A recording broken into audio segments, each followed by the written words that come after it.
Not only was Longhands a young pirate boy, he was also the son of a pirate, the grandson of a pirate, and the great-grandson of a pirate. Actually, he hadn't yet stolen anything nor attacked any ship, but his whole family were sure that he'd turn out to be a first-class pirate. Even so, the idea of spending his life robbing people certainly didn't appeal to young Longhands. He knew this because when he was a toddler, one of his cousins had pinched one of his favorite toys, which made Longhands really suffer. While he was growing up, Longhands's good nature meant that he worried terribly that someday his real pirate personality would suddenly emerge and send him down the path of robbing, raiding, and pillaging. Every morning, when he woke up, he looked in the mirror to see if the horrible transformation had yet occurred.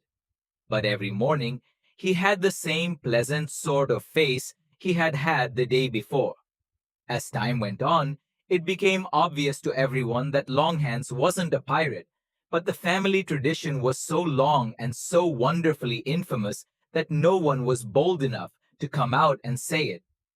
"It's just that he's a good pirate," they would say, and they would have kept saying it even if Longhands had studied medicine and dedicated his life to caring for the sick. However, Longhands was still worried about turning into a pirate, and he continued consulting the mirror each morning. One day, though, seeing that he was now an old man and having seen his children and grandchildren, none of whom had become pirates, he realized that neither himself nor anyone was ever forced to be a pirate, whether from natural forces or from duty.